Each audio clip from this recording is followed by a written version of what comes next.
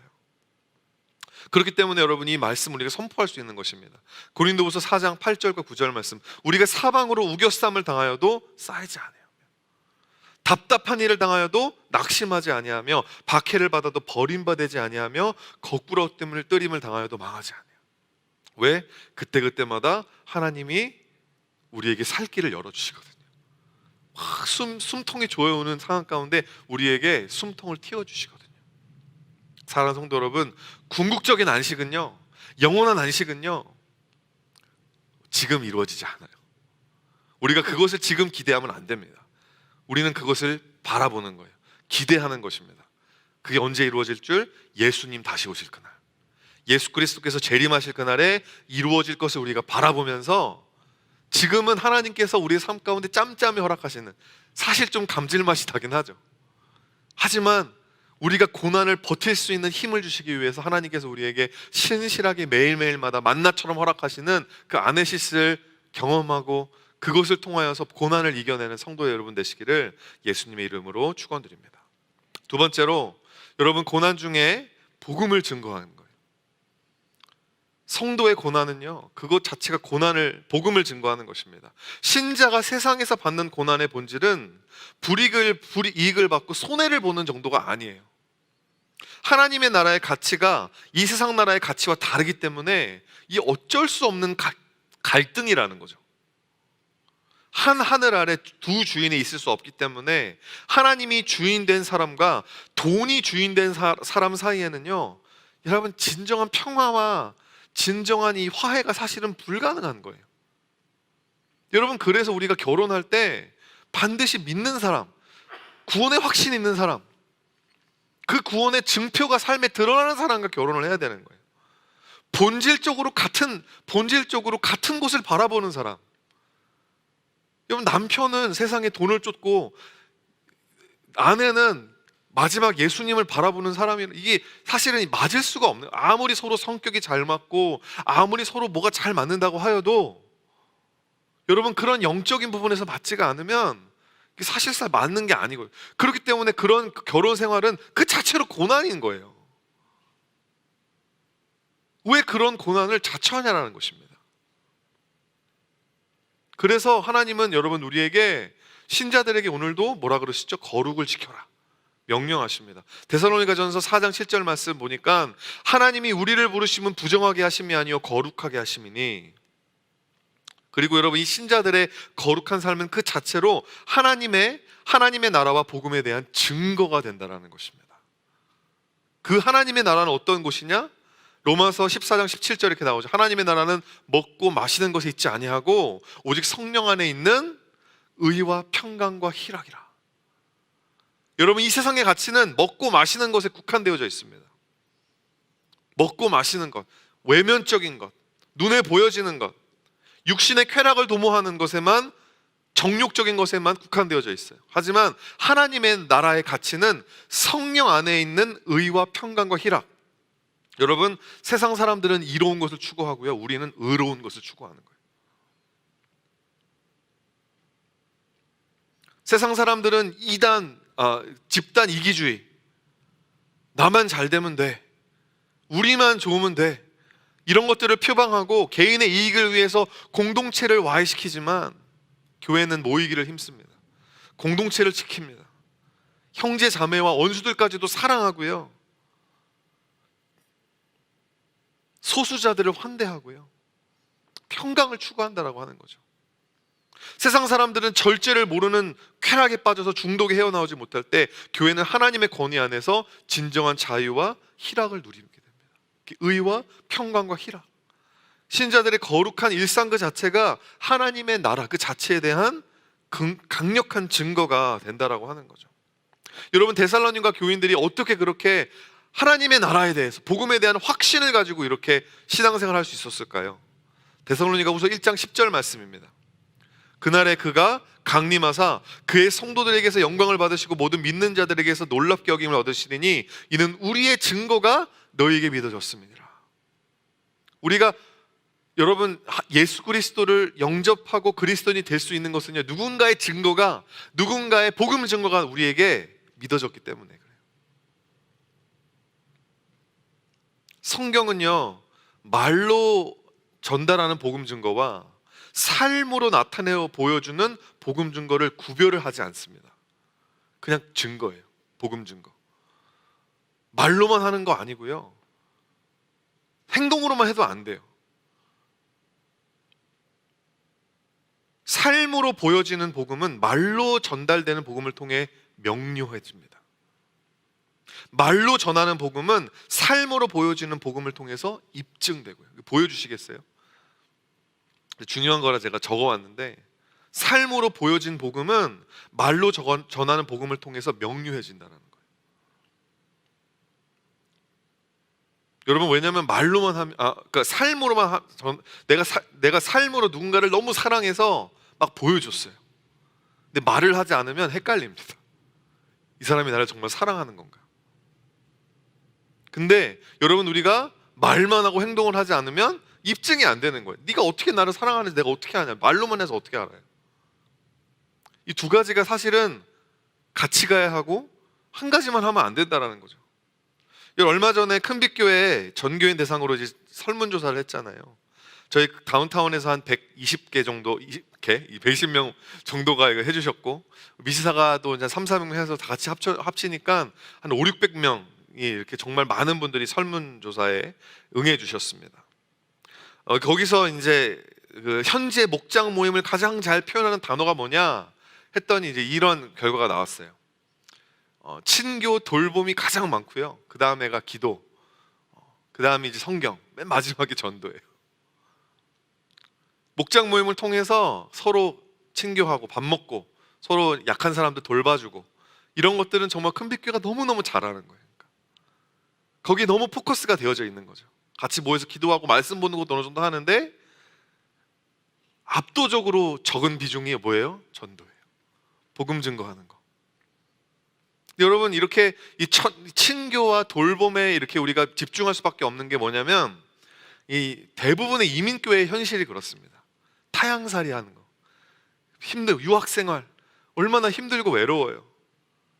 그러니까 이제 이 교회처럼 나의 이 고됨, 인생의 고됨을 달래주는 곳이 없는 거예요. 교회가 나의 아네시스인 거예요. 함께 모여서 같이 음식과 삶을 나누는 밥상 공동체, 여러분 그것 너무 중요하죠. 근데 여러분, 마치 이 세발 의자가 있는데 한쪽 다리만 너무 길면 넘어질 수밖에 없는 없는 것처럼, 여러분, 목장을 목장되게 하고 교회를 교회되게 하는 게 복음 증거하는 거거든요. 우리가 이것에 너무 많은 부분 그냥 관심을 가지지 않고 있다라고 하는 것입니다.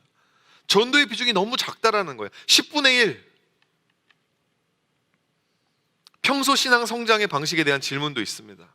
여러 가지 방법에 내가 평소에 어떻게 신앙 성장을 하고 있는가, 많은 분들이 예배와 설교를 통해서, 기도를 통해서, 말씀 묵상을 통해서. 근데 여러분, 다시 보시면 알겠지만 여기 전도 보시면 아니다라는 표현이 훨씬 많죠. 그래프가 완전히 달라져 있습니다. 전도 부분에. 여러분, 예수 그리스도께서 왜 우리를 불러주시고 왜 이 세상에 교회를 세워주셨습니까? 예수님의 그 Great Commission을 위해서였어요. 근데 지금 우리의 교회 모습을 보면 뭐예요? 예수님의 Great Commission에 대한 우리의 Great Omission이에요. 복음 증거하는 것이 교회의 사명인데, 그것이 사실은 우리가 목장을 하는 이유인데 우리가 그것을 하지 않고 있는 것입니다. 그냥 우리들끼리, 우리는 이민자니까, 우리는 외로우니까.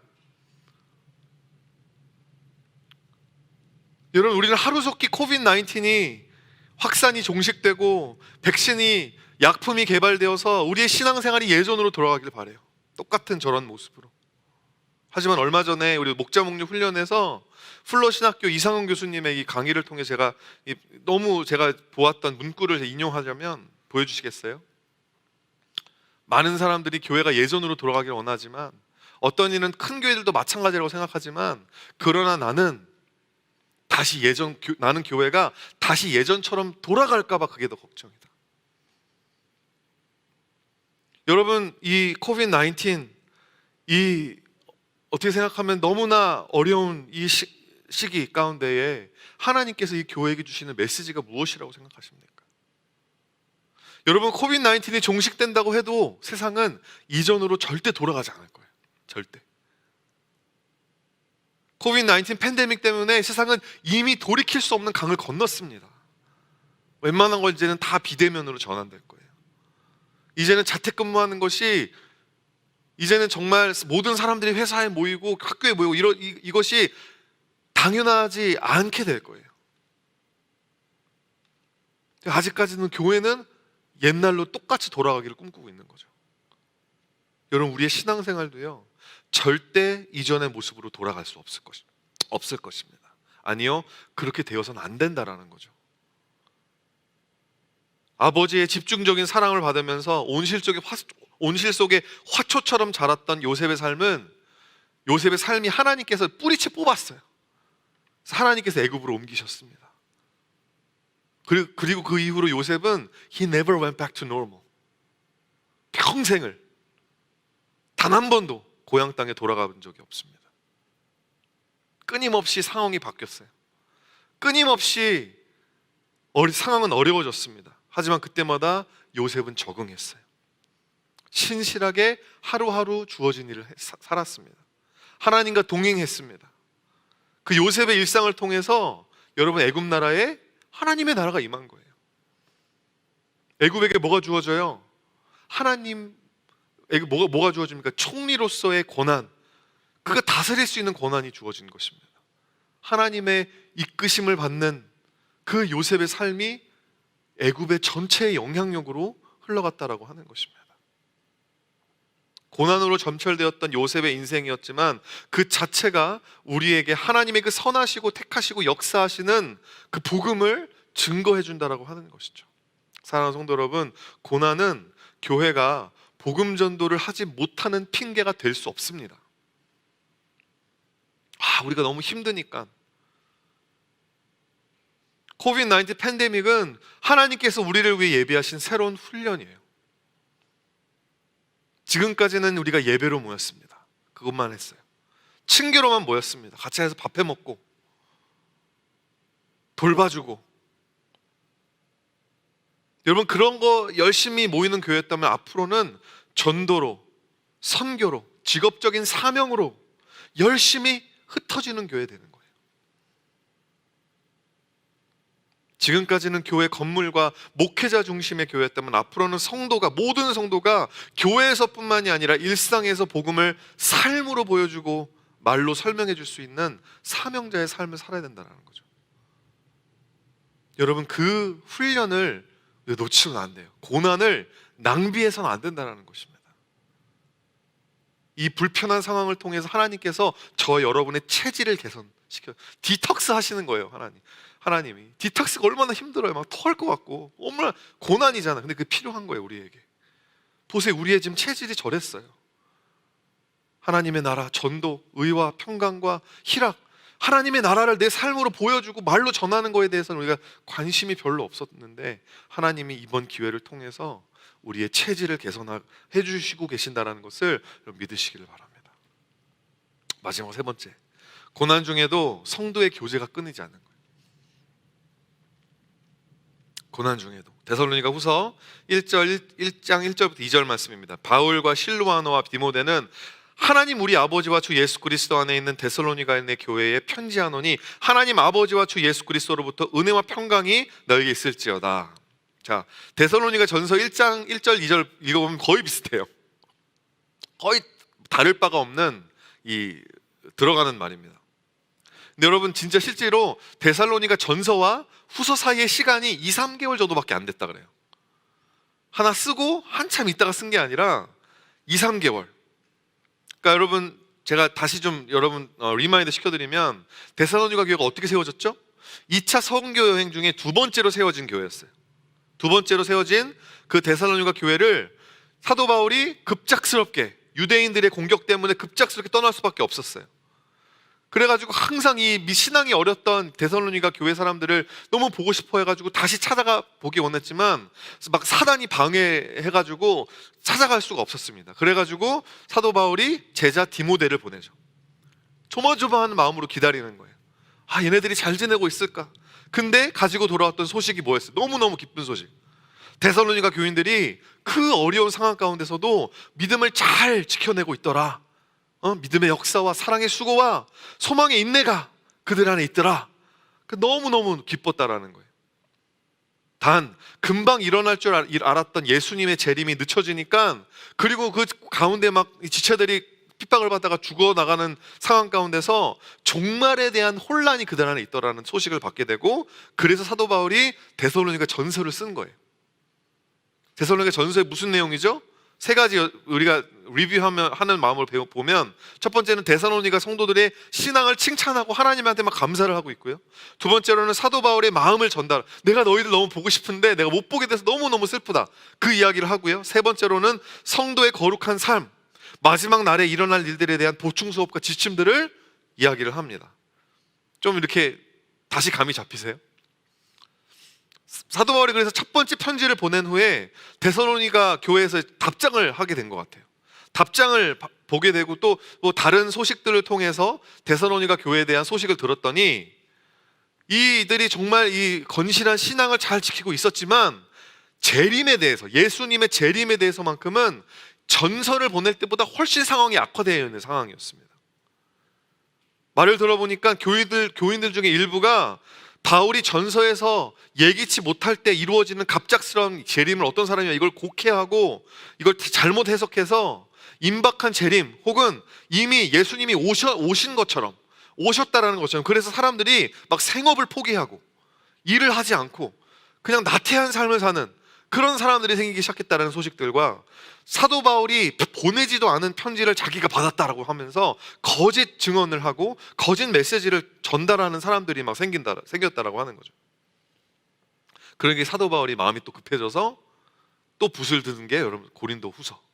그리고 고린도 후서는 세 가지 내용입니다.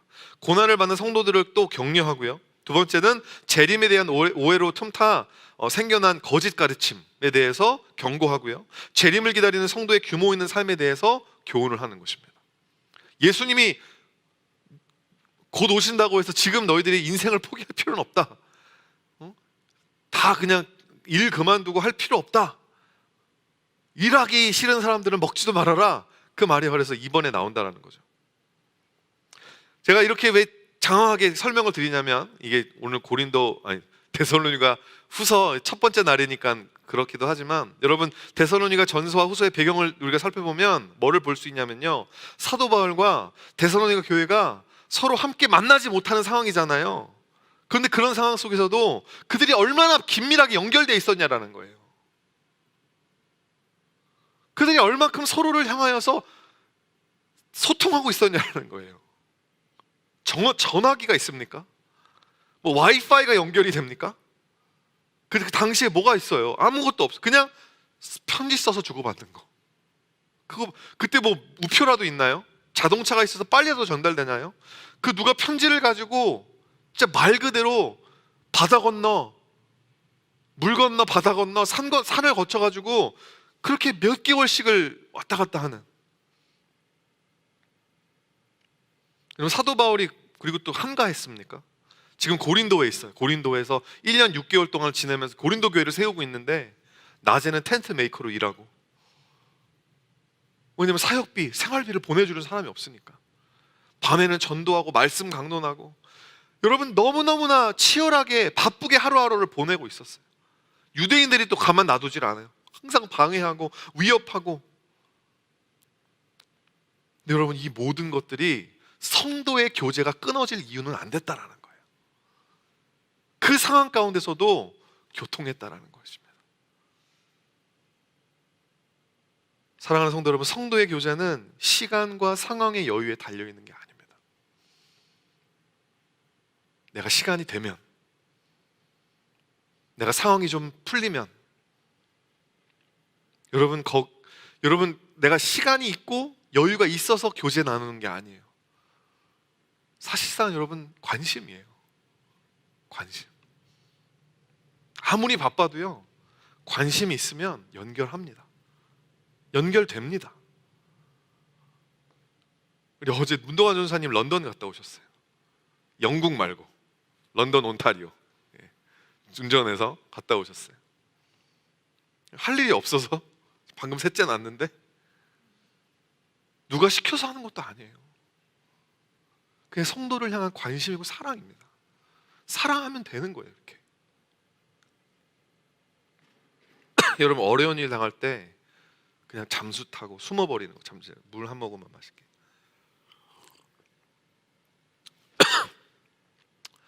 여러분 그냥 어려운 일 당할 때 숨어버리고 잠수 타고 내 고난이 끝날 때까지 내 아무랑도 소통 안 하고 나 혼자 낑낑대고, 여러분 지혜롭지 못합니다.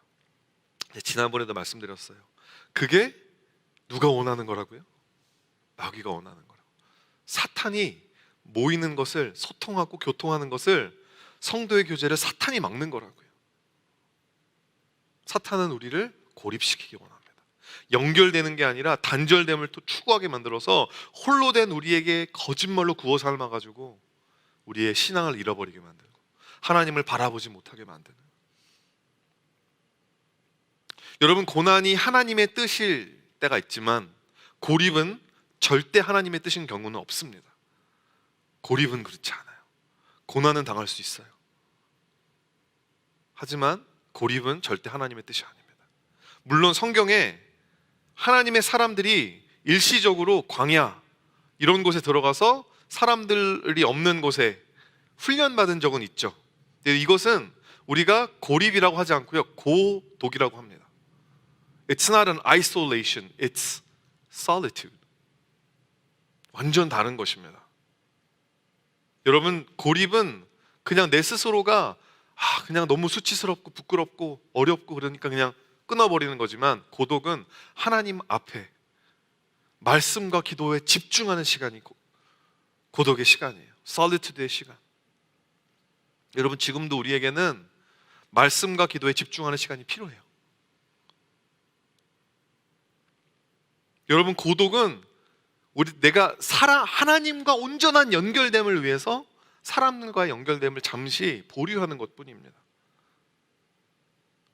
근데 고립은 그게 아니에요. 고립은 나 스스로 그냥 하나님으로부터 단절, 내 이웃으로부터의 단절. 여러분 고독의 시간을 잘 지나면요, 솔리투의 기간을 잘 지나면 우리는 다른 사람들과 더 잘 연결될 수 있는 사람이 됩니다. 왜? 하나님의 그 영향력 아래, 하나님의 말씀과 그 영감 아래 우리가 사로잡혀 있기 때문에 다른 사람과 교제 나누면서 더 의미 있는 대화를 나눌 수 있고요, 더 잘 다른 사람들을 도와줄 수 있다라고 하는 거예요. 고립의 시간은 사탄에게 붙들리는 시간이지만 고독의 시간은 하나님에게 붙들리는 시간이에요. 그래서 여러분 성경에 나오는 이 고립이 아닌 고독의 시간을 보냈던 모든 사람들은 그들이 고독의 시간을 보낸 후에 무엇을 합니까? 모세는 40년 동안의 고독의 시간을 통해서 출애굽의 주역이 돼요. 예수님도 40일 동안의 고독의 시간을 통해서 공생애가 시작이 됩니다. 바울도 아라바 광야에서 몇 년 동안을 혼자 보냈어요. 그리고 나서 그가 바로 안디옥 교회를 시작하는 거예요. 다윗도 마찬가지였어요. 여러분 지난번에도 이야기한 내용이지만 제가 너무나 중요한 거기 때문에 다시 한번 반복드려 말씀드립니다. 교회에 연결되는 것이 곧 그리스도와 연결됨이에요. 그리스도와 연결되어 있다는, 교회에 연결되어 있지 않고서 그리스도의 몸에 연결되어 있다고 이야기할 수 없다는 것입니다. 어떻게 머리만 있고 거기에 이렇게 팔이 달려 있어요? 팔과 다리는 몸에 달려 있어야 되는 거예요. 몸에. 요한일서 1장 7절 말씀, 그가 빛 가운데 계신 것 같이 우리도 빛 가운데 행하면 우리가 서로 사귐, 교제가 있고 그 아들 예수의 피가 우리를 모든 죄에서 깨끗하게 하실 것이요, 고난 가운데서도 빛 가운데 행하는 성도의 교제가 끊이지 않게 되기를 바랍니다. 서로를 향한 사랑, 관심이, 이것이 모든 것이 이 마음을 다한 기도를 통해서 서로에게 표현되어지기를 바라요. 그래서 오늘 본 말씀을 마치면서 이 데살로니가후서 1장 12절과 13절 말씀에 사도 바울이 이렇게 고백하는 거죠. 이러므로 우리도 항상 너희를 위하여 기도함은 우리 하나님이 너희를 그 부르심에 합당한 자로 여기시고 모든 선을 기뻐함과 믿음의 역사를 능력으로 이루게 하시고 우리 하나님과 주 예수 그리스도의 은혜대로 우리 주 예수의 이름이 너희 가운데서 영광을 받으시고 너희도 그 안에서 영광을 받게 하려 함이라. 사도 바울이 계속해서 데살로니가 교인들을 위해서 기도하는 거예요. 영적으로 연결되어져 있는 것입니다. 성도의 교제가 고난 가운데서 끊이지 않는 거죠. 말씀을 정리합니다. 여러분, 이 시대에 예수님을 믿는 사람들로서 여러분은 어떤 고난을 당하고 계십니까? 죄송한 말씀이지만 그냥 편안하기만 하다면, 여러분은 그냥 편안하기만 하기 위해서 예수님 믿는 것이라면 여러분이 믿는 예수님은, 여러분이 가지고 있는 신앙은 잘못됐을 가능성이 높습니다. 여러분, 우리가 예수님 믿는다면 우리의 삶 가운데 내가 지금 감당하고 있는 고난, 내가 지금 지고 가고 있는 십자가가 있어야 돼요. 이 싸움을 싸워야 합니다. 근데 여러분, 이 싸움이 승리를 위한 싸움이 아니에요. 왜냐하면 승리는 이미 예수님이 2000년 전에 다 이루셨거든요.